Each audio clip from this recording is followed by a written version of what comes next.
Praise lord అండి. దేవునికి మహిమ కలుగును గాక. ప్రార్థన చేసుకుందాం. పరిశుద్ధ గొప్ప దేవానికి స్తోత్రం, స్తుతి, మహిమ, ఘనత, ప్రభావం చెల్లించుకుంటున్నాం. నాయన ఆశ్చర్యకరుడు, ఆలోచనకర్త ఉన్నవాడు, మనవాడు తండ్రి, నిన్న నేడు నిరంతరం ఒకే రీతిగా ఉన్నవాడవయ్యా. ఈరోజు ప్రభా నా తండ్రి ఒక ప్రత్యేకమైన అంశాన్ని ధైర్యము చేసి చెప్తుండగా నాయన నాతోనే మాతోనే మాట్లాడమని వేడుకుంటున్నాను. అన్యజనులంటే ఎవరు, అసలు అన్యజనులని ఎవరిని పిలవాలి అనే మాటల గురించి మేము నేర్చుకుంటుండగా మీరు నాతోని మాతోని మాట్లాడి మమ్మల్ని బలపరచమని యేసుక్రీస్తు నామములో ప్రార్థన తెలియబెట్టుకుంటూ పొందుకుంటున్నాం తండ్రి, ఆమేన్. ప్రైజ్ లార్డ్ అండి. దేవునికి మహిమ కలుగును గాక. ఈరోజు దేవాది దేవుడు మనకిస్తున్న తలంపులు, ఆలోచనలు, సరిచేసుకునే మాటలు ఏంటంటే అన్యజనులు ఎవరు. Praise the Lord. దేవునికి మహిమ కలుగును గాక. బైబిల్ చెప్పబడుతున్న అన్యజనుల గురించి నేను మాట్లాడట్లేదండి. ఈరోజు క్రైస్తవులైన మనము అన్యజనులు అని చెప్తున్న వాళ్ళ గురించి నేను డెఫినేషన్ ఇవ్వట్లేదు, కానీ అసలు అన్యజనుల లక్షణాలు ఏంటి, అన్యజనులలాగా ప్రవర్తిస్తున్న క్రైస్తవుల లక్షణాలు ఏంటి అని ఈరోజు నేను మాట్లాడబోతున్నాను. అది మీకే వర్తిస్తుందో అని నేను అనుకోవట్లేదు, కానీ అది నాకు కూడా వర్తిస్తుందని ఈరోజు దేవుని పేరిట ఒప్పుకుంటున్నానండి. నిజమే, ఎన్ని లక్షణాలు మనలో ఉన్నాయి, ఎలాంటి స్వభావం మనలో ఉంది. ఈరోజు జాగ్రత్తగా మనం ధ్యానిద్దామా. దేవునికి మహిమ కలుగును గాక. ప్రార్థన పూర్వకంగా దయచేసి ఈ వాక్యాన్ని వినమని కోరుకుంటున్నాను. ఎందుకంటే ఈరోజు నేను గద్దిస్తున్నానా, సరిచేస్తున్నానా అని కాదు, కానీ దేవాది దేవుడు మన జీవితంలో ఒక నిజమైన నూతనమైన అధ్యాయం, క్రైస్తవ అధ్యాయం మన జీవితంలో ఆరంభించును గాక అని కోరుకుంటున్నానండి. దేవునికి మహిమ కలుగును గాక. అయితే ఎవరు ఈ అన్యజనులు? జనరల్గా అన్యజనులు అనే బైబిల్ ఎవరి గురించి చెప్తుంది అంటే క్రైస్తవేతరులు, క్రైస్తవులు కాని వాళ్ళు, క్రీస్తుని నమ్మని వాళ్ళు, వేరే దేశస్తులు, అంటే దేశంతో సంబంధం లేదండి, మరి హిందూస్, ముస్లిమ్స్, బుద్ధ మతం, అది ఏ మతమైనా సరే, క్రైస్తత్వం ఒక మతంలాగా మనం అనుకుంటే మరి మిగతా మతాలందరూ కూడా అన్యుల కిందకు వస్తారని మనకు తెలుసు. వారిని జెంటైల్స్ అంటారు. వారందరినీ మనం జెంటైల్స్ అని పిలుస్తాం. దేవుడు చాలాసార్లు చెప్తాడు, don't be like Gentiles, don't pray like Gentiles. వాళ్ళైతే లేని దేవుడికి ప్రార్థన చేస్తున్నారు, వాళ్ళకి తెలియట్లేదు ఏమని ప్రార్థన చేయాలో చేస్తున్నారు, కానీ మీరైతే నిజ దేవుడికి ప్రార్థన చేస్తున్నారు కదా అని ఎన్నోసార్లు గద్దిస్తూ ఉంటాడు. మీ దేవుడు సజీవుడు అని చెప్తాడు. వాళ్ళ దేవుడు సజీవుడు కాకపోయినా వాళ్ళు ఎంతగానో నిలబడతారండి దేవుడి కోసం, వాళ్ళ దేవుడి కోసం. వాళ్ళ దేవుడు దిగిరాడు, కానీ మన దేవుడే వాళ్ళ ప్రార్థన ఆలకిస్తాడని నాకు ఎన్నోసార్లు అర్థం. ఎందుకంటే నేను కూడా అన్యుల నుండి వచ్చినాను కాబట్టి ఈ మాట నేను ధైర్యంగా చెప్పగలుగుతాను. నా ప్రార్థనలో, నేను చేసిన పూజలో వారి దగ్గరికి పోలేదేమో, వారు నాకు జవాబు ఇవ్వలేదు, కానీ నా కన్నీరు మాత్రం దేవుడు చూసి నా జీవితాన్ని మార్చాడు. ఆయన సొంత బిడ్డగా, ఆయనకి ఇష్టరాలుగా మార్చుకుంటున్నాడు. కంప్లీట్గా నేను అవ్వకపోవచ్చు, ఇంకా దినదినము ఆయన రూపంలోకి రావాలనేదే, ఆయన స్వరూపం పొందుకోవాలనేదే నా గురి, నా దర్శనం. పౌలు భక్తుడు ఒక మాట అంటాడు, ఏమని అంటే ఈ గురి వద్దకే నేను పరిగెడుతున్నాను అంటున్నాడు. అంటే దాని అర్థం ఏంటండి? ఆయనకున్న గురి ఏంటి, ఆయనకున్న గురి ఏంటి అని చూస్తే ఒక మాట ధ్యానించుకుందాం ఈ సమయంలో. ఫిలిప్పీ రాసిన పత్రిక 3వ అధ్యాయం 4వ అధ్యాయంలో, అంటే ఈ వచ్చిన యాక్చువల్గా నేను అనుకోలేదండి, మరి ప్రేరేపణతో మళ్ళీ చెప్తున్నాను. నేనైతే నా మెసేజ్లో రాయలేదు, అనుకోలేదు కూడా, కానీ దేవుడి ప్రేరేపణతో పౌలు భక్తుడు ఒక మాట అంటాడు, ఏంటంటే ఇదివరకే నేను సంపూర్ణ సిద్ధి పొందుకున్నానని నేను అనుకోవట్లేదు, కానీ దానికోసం పరిగెడుతున్నానని చెప్తున్నాడు. హల్లెలూయా. దేవునికి మహిమ కలుగును గాక. 3వ అధ్యాయం ఫిలిప్పీ రాసిన పత్రిక 3వ అధ్యాయం 10 నుండి 15 వచనం వరకు చూసినప్పుడు మనకు అది తెలుస్తుందండి. హల్లెలూయా. దేవునికి మహిమ కలుగును గాక. మరి ఈ రకంగా మనం చూసినప్పుడు అక్కడ ఏమంటాడంటే 12వ వచనంలో, ఇదిగో ఇదివరకే నేను సంపూర్ణ సిద్ధిని పొందుకున్నానని నేను అనుకోవట్లేదు, కానీ నేను దేని నిమిత్తమైతే క్రీస్తు చేత పట్టబడితేనో దానిని పట్టుకొనవాలని పరిగెత్తుచున్నాను. పౌలు భక్తుడు దేనికోసము నియమించబడ్డాడు? Praise the Lord. కరెక్ట్ టాపిక్లోకి వెళ్ళిపోయింది. నాకు తెలియదండి, దేవుడు పౌలు భక్తుని అన్యుల కోసం ఎన్నుకున్నాడు. అన్యుల కోసం ఎన్నుకున్నాడు, క్రైస్తవులు కాని వారి కొరకు ఎన్నుకున్నాడు. తన ముందు వచనాల్లో, ముందు అధ్యాయంలో చూసినప్పుడు ఆయన ఒక మాట అంటాడు, నేను అపోస్తలుడైన నేను మనుషుల చేత కాక దేవుని చేత ప్రత్యేకంగా ఎన్నుకోబడ్డాను, పిలువబడ్డాను. నాదొక ప్రత్యేకమైన పిలుపు. నేను యేసుతో నడవలేదు, యేసుతో ప్రయాణం చేయలేదు, కానీ దేవుడు నన్ను అపోస్తలుగా పిలిచాడు. ఒక దగ్గర అంటున్నాడు, అందరు అపోస్తల కంటే కూడా నేను చిన్నవాడను, కడపడివాడను అంటున్నాడు. ఆయనను నేను అపోస్తలుడనే అంటున్నాడు. ఎవరు పిలిచారు అంటే దేవుడు పిలిచాడంట. ఇంత గొప్ప అపోస్తలు, అపోస్తల కాలింగ్ కంటే గొప్ప కాలింగ్ లేదండి బైబిల్లో. అంత గొప్ప పిలుపు తన పైన పెట్టుకొని, అంత గొప్ప జీవితం జీవించి, అన్ని పత్రికలు రాసి, అన్ని సంఘాలను స్థాపించి, నేను ఇంకా సంపూర్ణ సిద్ధి పొందుకోలేదు అని చెప్తున్నాడు. తన గురించి తన సాక్ష్యం చెప్తున్నాడు. అనుకోవట్లేదు ఇంకా నేను దేవుడు నన్ను ఎందుకోసం ఏర్పాటు చేసి ఉన్నాడో ఆ దానికోసం నేను పరిగెడుతున్నాను అంటున్నాడు. దాని అర్థం ఏంటి? దేనికోసం దేవుడు నన్ను ఎన్నుకున్నాడు? అన్యుల కోసం ఎన్నుకున్నాడు, రైట్. అన్యులని క్రీస్తు వైపు తిప్పడానికి ఎన్నుకున్నాడు, రైట్. ఎంతోమందిని బలపరచడానికి.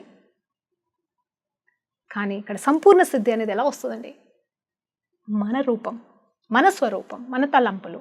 రూపం అంటే శరీరాకారం కాదండి, మన ఆత్మస్వరూపం, మన ప్రాణాత్మ దేహంలో క్రీస్తు పోలి జీవించినప్పుడు సంపూర్ణ సిద్ధి వస్తుంది. ఆ సంపూర్ణ సిద్ధి కోసం నేను పరిగెడుతున్నాను. గురి వద్దకే. ఎస్, ఏంటి ఆ గురి? ఇన్ని సంఘాలు స్థాపించాలనేది గురా? అది దేవుడు మనకిస్తాడా? ఎస్, అదొక దర్శనం మాత్రమే, నేను కాదనట్లేదు. అదొక ప్రణాళిక, నేను కాదనట్లేదు. కానీ నిజంగా దేవుడు నన్ను ఎన్నుకున్నది ఎందుకు అంటే, పౌలు భక్తుడిలాగా ఎన్నుకున్నది ఎందుకంటే, ఆయన స్వరూపంలోకి రావడానికి, ఆయనలాగా జీవించడానికి, ఆయన కోసం జీవించడానికి, ఆయన సంతోషపెట్టడానికి. అందుకోసం పౌలు భక్తుడు ఏం చేస్తున్నాడు? వెనుకున్న వాటిని మర్చి ముందుకు సాగుతున్నాను అంటున్నాడు. హల్లెలూయా, దేవునికి మహిమ కలుగును గాక. ప్రైజ్ లార్డ్ అండి. అయితే మన కరెక్ట్ వచనంలోకి వెళ్ళిపోదాం. మరి ఇది నేను అనుకోని రీతిగా దేవుడు మాట్లాడిపించాడు. అందుని బట్టి దేవునికి మహిమ కలుగును గాక. మొట్టమొదటిగా కీర్తనలో 149వ అధ్యాయం 6-9 వచనాలు. దయచేసి నాతో పాటుగా మీరు కూడా బైబిల్ తీస్తే సంతోషిస్తానని. మీరు నాకు కనిపించకపోవచ్చు, కానీ ఇది చాలా ప్రాముఖ్యమైన వచనంగా నేను ధ్యానిస్తున్నాను ఈరోజు. ఎందుకంటే కొన్ని వచనాలలో ఏ మర్మం దాగుంటుందో మనకు తెలియదండి, ఏ సత్యం దాగుంటుందో మనకు తెలియదు. చదువుకుంటూ వెళ్ళిపోతూ ఉంటాం. కానీ ఈరోజు మనకి దేవుడు గొప్ప వెలుగును ఇచ్చునుగాక. Praise the lord. అయితే 6వ వచనం, వారి నోట దేవునికి చేయబడి ఉత్సాహ స్తోత్రములున్నవి, అన్యజనులకు ప్రతిదండన చేయుటకును, ప్రజలను శిక్షించుటకును, గొలుసులతో వారి రాజులను, హల్లెలూయా, ఇనుప సంఖ్యలతో వారిని వారి గనులను బంధించుటకు, విధింపబడిన తీర్పు వారి మీద నడుపుటకు, వారి చేతిలో 2 అంచుల ఖడ్గము ఉన్నది. ఆయన భక్తులందరికీ ఘనత ఇదే, యెహోవాను స్తుతించుడి. ప్రైజ్ ది లార్డ్, దేవునికి మహిమ కలుగును గాక. అన్యజనులకి ప్రతిదండన చేయుటకు, ప్రజలకి, అలాగే ప్రజలని శిక్షించుటకి ఎవరి దగ్గర ఉందంట? దేవుని స్తుతించే వారికి, దేవుని గణపరిచే వారికి, దేవుని రూపంలో జీవిస్తున్న వారికి, దేవుని కోసం పరిగెడుతున్న వాళ్ళకంట అన్యులను శిక్షించే అర్హత ఉందంట. దేవుని కోసం పాకులాడేవారికి అన్యులని గద్దించే కృప ఉందంట. ప్రతిదండనిచ్చే హక్కు ఉందంట. ఎవరికి? ఎవరి నోటైతే దేవుని మాట, ఎవరి నోటైతే దేవుని స్తుతియాగం అనేది, ఉత్సాహగానం అనేది ప్రకటించబడుతుందో వారి ద్వారా అన్యజనులకి శిక్ష విధించబడుతుంది. ప్రైజ్ ది లార్డ్, దేవునికి మహిమ కలుగును గాక. వాళ్ళకి శిక్షణ, మనకు శిక్షణ. ఇప్పుడు అడుగుతున్నాను మరొక్కసారి, నువ్వు అన్యజనుడివా, క్రైస్తవుడివా? అన్యజనుల అంటే ఎవరండి? విగ్రహారాధికులు, తప్పు చేసేవారు, పాపం చేసేవారు అని నువ్వు అనుకుంటున్నావా? How you define Gentiles please? Those who don't know Christ, అంతే కదా మన బైబిల్ ప్రకారంగా.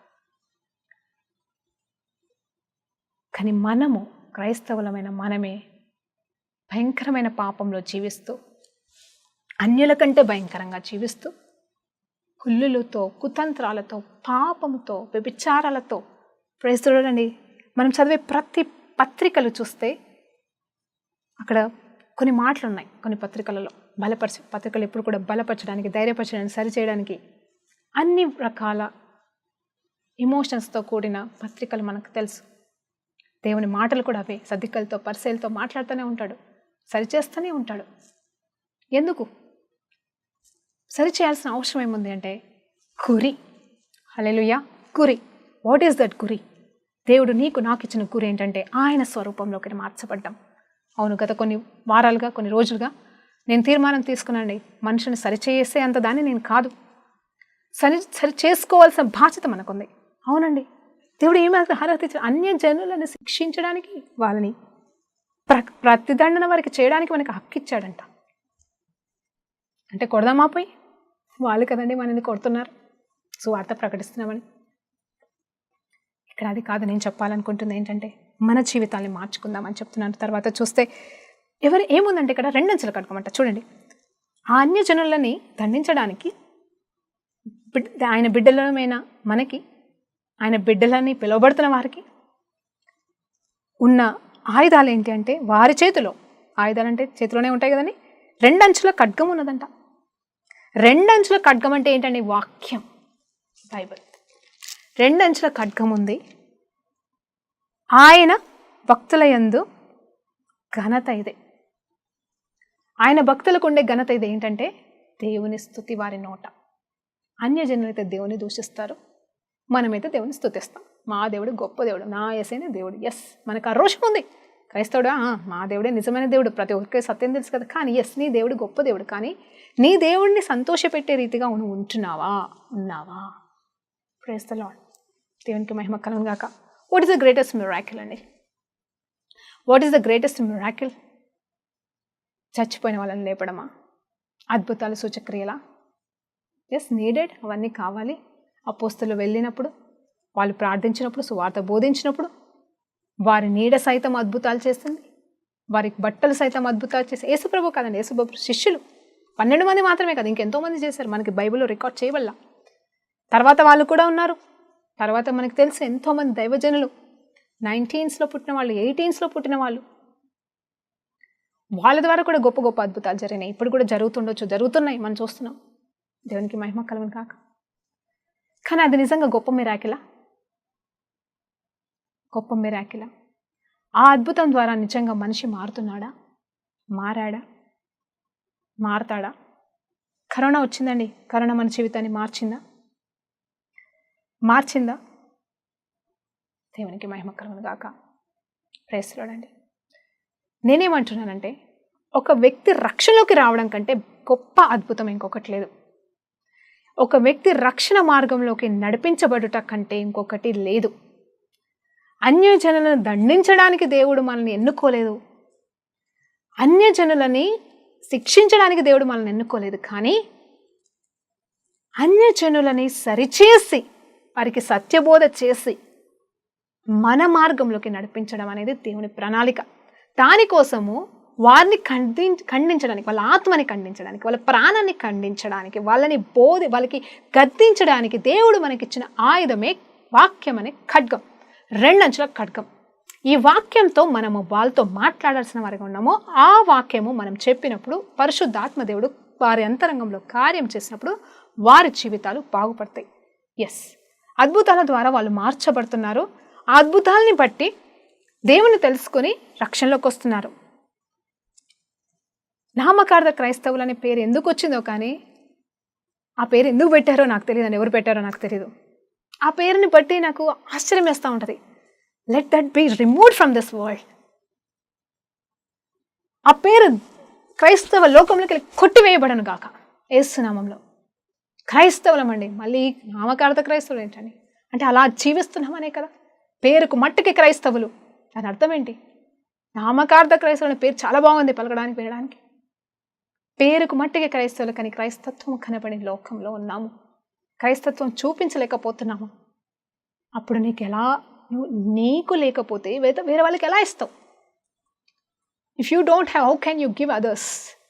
రెండంచుల ఖడ్గం వాక్యం, వాక్యానుసారంగా రెండంచుల ఖడ్గం అంటండి. ఆ వాక్యం ఫస్ట్ నాకు తగిలినప్పుడు నేను సరి చేసుకున్నప్పుడు, ఆ వాక్యం ద్వారా నేను మారితే ఆటోమేటిక్గా అదే వాక్యం అవతల వాళ్ళ జీవితంలో కూడా కార్యం చేస్తుందని చెప్పేసి మనకి తెలుసు. నేను ఒక మాట చెప్పాలనుకుంటున్నాను ఈరోజు. ఎఫెసీయులకు రాసిన పత్రిక 3వ అధ్యాయం 10-11 వచనాలు, అలాగే 4వ అధ్యాయం 17-18 వచనాలు ధ్యానిద్దామండి. మొట్టమొదటిగా మరి నేను కొంచెం డీప్గా వెళ్ళాలనుకుంటున్నాను. ఈ 10 నిమిషాలు దేవుడు మీతో మాట్లాడను గాక. దేవునికి మహిమ కలుగును గాక. నేను ఈరోజు మీ ఆత్మలతోనే పోరాడుతున్నానండి. మీలో ఉన్నది దేవుని ఆత్మ అయితే దేవునికి మహిమ కలుగును గాక. మీలో ఉన్న ఆత్మ ఆనందిస్తాడు పరిశుద్ధాత్మ దేవుడు. మీలో ఉన్నది దేవుని ఆత్మ కాకపోతే ఖచ్చితంగా ఈరోజు మీ జీవితంలో దేవుని ఆత్మ కార్యములు జరిగి దురాత్మలన్నీ లయపరచబడను గాక, అబద్ధపు ఆత్మలు లయపరచబడను గాక, మోసపు ఆత్మలు మాయమైపోను గాక. Praise the Lord. దేవునికి మహిమ కలుగును గాక. ఎఫెసీయుల రాసిన పత్రిక 3వ అధ్యాయంలో ఒక చక్కటి మాట ఉంటుందండి. 3వ అధ్యాయంలో 10-11 వచనాలు. హల్లెలూయా. అక్కడ ఏమని ఉంటుందంటే, దేవుడు మన ప్రభు అయిన క్రీస్తు యేసునందు చేసిన నిత్య సంకల్పము చొప్పున పరలోకములో ప్రధానులను అధికారులను సంఘము ద్వారా తన యొక్క నానావిధుల జ్ఞానము ఇప్పుడు తెలియబడవలనని ఉద్దేశించి శోధింప సఖ్యము కాని, జాగ్రత్తగా వినండి, శోధింప సఖ్యము కాని క్రీస్తు ఐశ్వర్యమును అన్యజనులలో ప్రకటించుటకు సమస్తమును సృష్టించిన దేవుని యందు పూర్వకాలము నుండి మరుగైన ఉన్న ఆ మర్మములను గూర్చి ఏర్పాటు ఎట్టితో అందరికీ తెలియపరచుటకు పరిశుద్ధులందరిలో అత్యల్పుడనైన నాకు ఈ కృప అనుగ్రహించబడినది. Praise the Lord. అర్థమైందండి? ఈ వాక్యం అనేది పౌలు భక్తుడి దగ్గరికి వచ్చింది. ఆయన చెప్తున్న మాట ఏంటంటే, ఈ వాక్యంలో ఉన్న సత్య మర్మం ముందు వాళ్ళకి ఇవ్వలేదు, ముందు తరానికి ఇవ్వలేదు, పాత నిబంధనలు ఇవ్వలేదు. పాత నిబంధనలో అన్యులను దేవుడు శిక్షించాడు, శపించాడు. కానీ కొత్త నిబంధనలో దేవుని రక్తం చిందించబడింది కాబట్టి వాళ్ళని క్షమిస్తున్నాడు, వాళ్ళని ప్రేమిస్తున్నాడు, వాళ్ళని తన వైపు ఆకర్షించుకోవడానికి పరిశుద్ధాత్మ దేవుణ్ణి వారి కోసం నియమించాడు. దూతల కార్యాలు చేస్తున్నాయి, మన వాక్యం కార్యం చేయాలండి. ఇదిగో ఆ సత్య వాక్యం అంట శోధింప శక్యము కాని, అంటే కాదనలేని, ఎవరు తృణీకరించలేని క్రీస్తులో ఉన్న ఐశ్వర్యం అంట. డబ్బులు కాదండి, నిజం చెప్పాలంటే ఆయనలో ఉన్న సత్యమనే ఐశ్వర్యము ద్వారా దేవుడు వారిని మొత్తంగా మార్చడానికి మరి వాడుకుంటున్న ఆయుధం ఏంటంటే వాక్యం అని చెప్తున్నాడు ఇక్కడ. పరిశుద్ధులందరిలో అల్పుడైన నా ద్వారా దేవుడు కార్యం చేయడానికి ఇక్కడ పౌలు భక్తుడిని అన్యజనుల మధ్యలో మరి సాక్షిగా నిలబెట్టుకున్నాడు, వాడుకున్నాడు. అప్పుడు వాడుకున్నాడు దేవుడు. ఇప్పుడు నన్ను ఈ లోకంలో సాక్షాత్కరంగా పెట్టింది ఎందుకంటే వారిని ఖండించడానికే. మరి ఇంతకుముందు మనం కీర్తన 149వ అధ్యాయాన్ని చదివినప్పుడు వాళ్ళని గద్దించడానికే, శిక్షించడానికే, అంటే మరి ఇంకా ఛాన్స్ దొరికిందని వాళ్ళని చంపడం కాదండి. వాక్యముతో వాక్యానుసరమైన జీవితంతో, లేకపోతే వాక్యంతో మాట్లాడుతూ వారిని సరిచేసుకోవడానికి మనకి దేవుడు ఇచ్చిన అవకాశమే. అయితే మన జీవితాలు ఎలా ఉన్నాయంటే, ఒక్కసారి మరి 4వ అధ్యాయము మరి 17-18 వచనాలు కూడా చూసినప్పుడు అక్కడ ఏమని రాస్తాడంటే, మనం చదవనండి ఇంకా. మరి అక్కడ ఎలా ఉంటుందంటే, మీరు అన్యజనుల వాళ్ళే ప్రవర్తిస్తున్నారు, అన్యజనులు మూర్ఖులు, వాళ్ళకి తెలియదు, వాళ్ళకి అసలు సత్యం తెలియదు కాబట్టి వాళ్ళు ఎట్లయినా ప్రవర్తిస్తారు, తప్పు చేస్తారు, పాపం చేస్తారు, వ్యభిచరిస్తారు. మరి వాళ్ళకి అది తప్పని కూడా తెలియదు అంటండి. తప్పు చేస్తూ పాపం చేస్తూ నేనేం తప్పు చేస్తాను అంటున్నారు. రోజు తాగుతాడు, ఇది పాపమా అంటాడు, తాగడం పాపమా అని కరెక్ట్గా అడుగుతాడండి ప్రశ్నలు. ఇదిగో అదేంటి మరి అని చెప్పేసి చేసే ప్రతి పాపాన్ని సమర్థించుకోవడం సంగతి తర్వాత విషయం. ఇది ఎందుకు పాపం అవుతుంది, ఇది పాపం కాదు అంటారనమాట. అంటే వాళ్ళకి పాపం అనే డెఫినేషన్ తెలియదండి, కానీ మనకి తెలుసు కదా. మరి వెళ్దామా ఒకసారి. మరి గళితుల రాసిన పత్రిక 3వ అధ్యాయాన్ని ఒక్కసారి ధ్యానించుకుందాం. మరి చక్కటి సరండి 5వ అధ్యాయం, గళితుల రాసిన పత్రిక 5వ అధ్యాయము మరి 17-21 వరకు చూద్దాం ఒకసారి. మరి అక్కడ ఏముంటుందంటే, సిన్ఫుల్ నేచర్, శరీర క్రియల గురించి రాయబడి ఉంది. మరి శరీర కార్యములు స్పష్టమైనవి. అవి ఏమనగా జారత్వము, అపవిత్రత, కామకత్వము, విగ్రహారాధన, అభిచారము, ద్వేషములు, కలహములు, మత్సరములు, క్రోధములు, మరి కక్షలు, భేదములు, విమతములు, అసూయలు, మత్తతలు, మరి అల్లరితో కూడిన ఆటపాటలు మొదలైనవి. మన సంఘాలలో ఇవన్నీ చెప్పానండి. అల్లరితో కూడిన ఆటపాటలు అదొక్కటే పాపంగా ఎంచుకుంటారు. అల్లరితో కూడిన ఆటపాటలు ఉండకూడదు, డ్యాన్సులు చేయకూడదు, చర్చిలో అల్లరులు చేయకూడదు, అదొక్కటి మాత్రం చాలా బాగా బోధిస్తారు.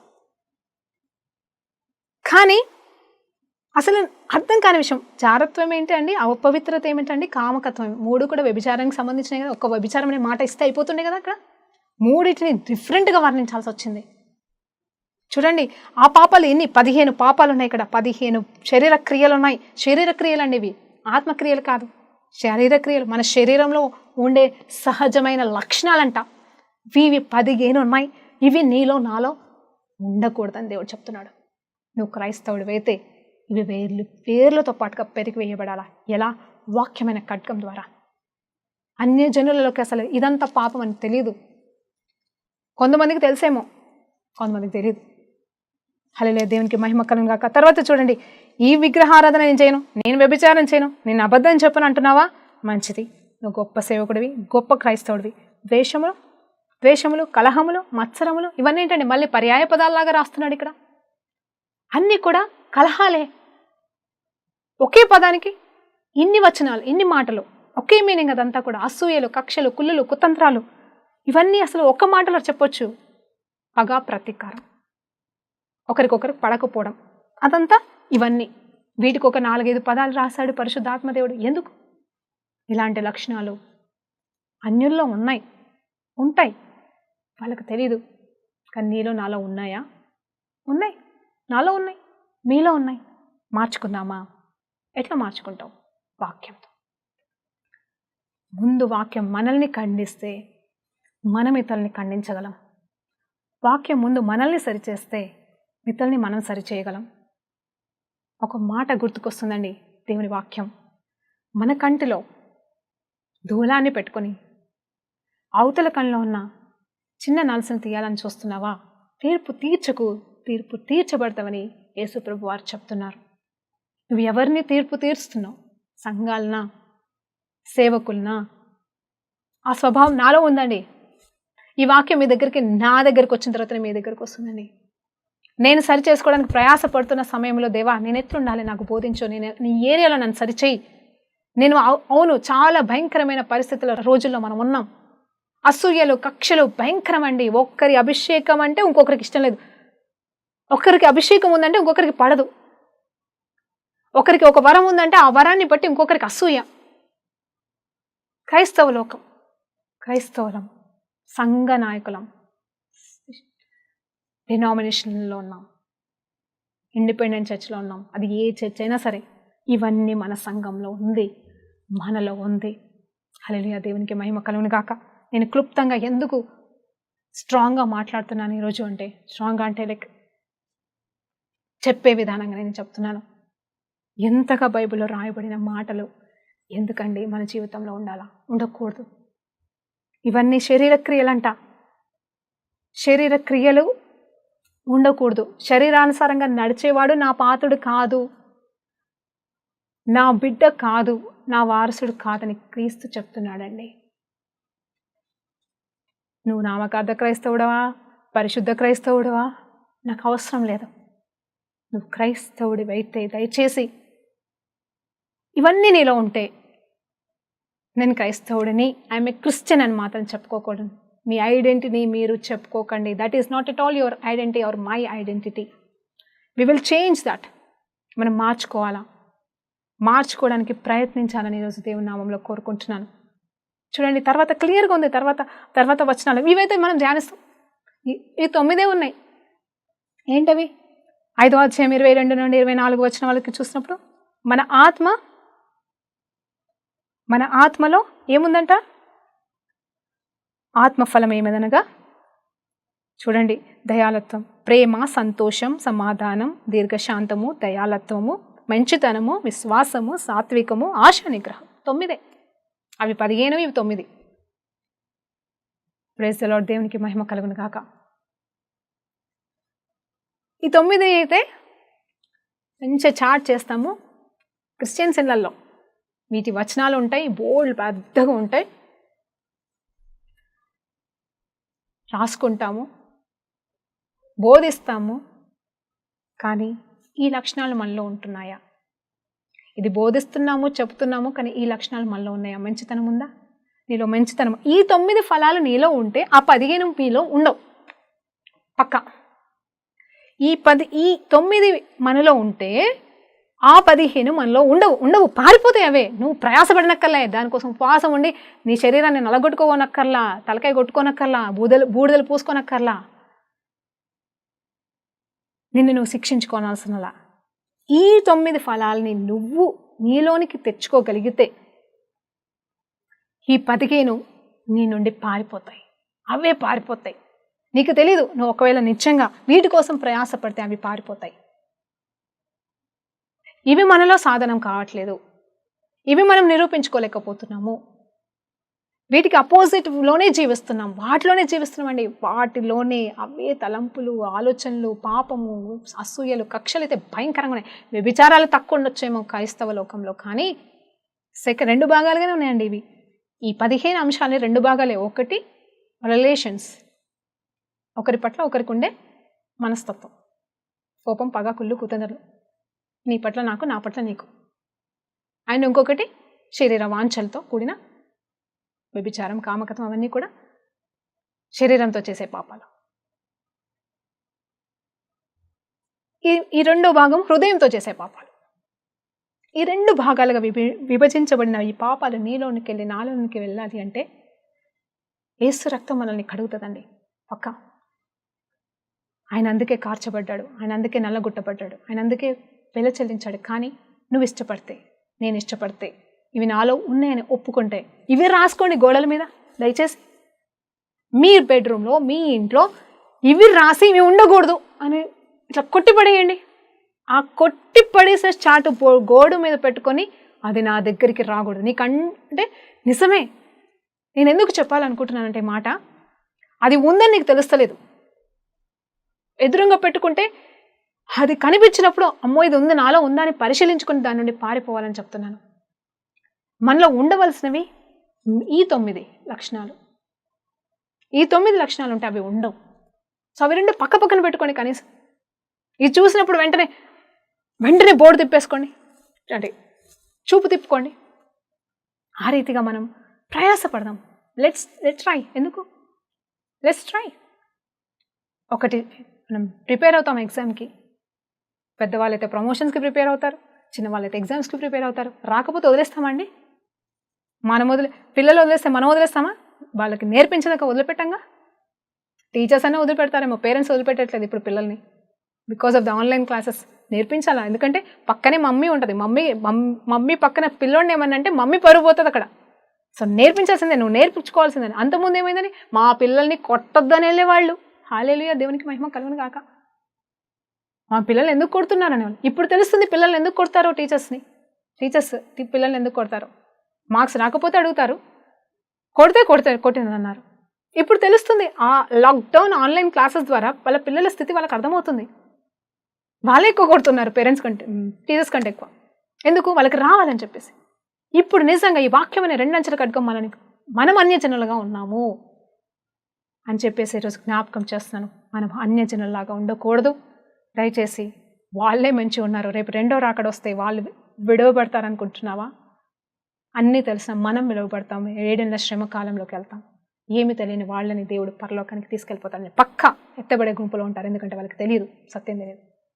ప్రార్థన చేసుకుందామండి. పరిశుద్ధుడా గొప్ప దేవానికి స్తోత్రం. ఈ సమయంలో మేము సమర్పించుకుంటున్నామయ్యా, మా జీవితాన్ని సమర్పిస్తున్నాం. ఇదిగో తండ్రి, ఏ పాపం మాలో ఇంకా ఏళ్తుందో ఆ పాపాన్ని మీ సన్నిధిలో ఒప్పుకొని విడిచిపెట్టడానికి కృపను అనుగ్రహించమని వేడుకుంటుండగా, నీ ఫలాలు మాలో ఉండి నీ వాక్యం ద్వారా మమ్మల్ని సరిచేసి మీ మిత్రుల్ని సరిచేసే వారిగా జీవించాలంటే ముందు మమ్మల్ని మేము సరిచేసుకోవాలని నేర్పించిన నీ మాటను బట్టి, వాక్యాన్ని బట్టి వందనాలు తెలియజేసుకుంటూ యేసుక్రీస్తు నామములో ప్రార్థన తెలియవేడుకుంటూ పొందుకుంటున్నాం తండ్రి. ఆమేన్. ప్రైజ్ లార్డ్ అండి. దేవునికి మహిమ కలుగును గాక.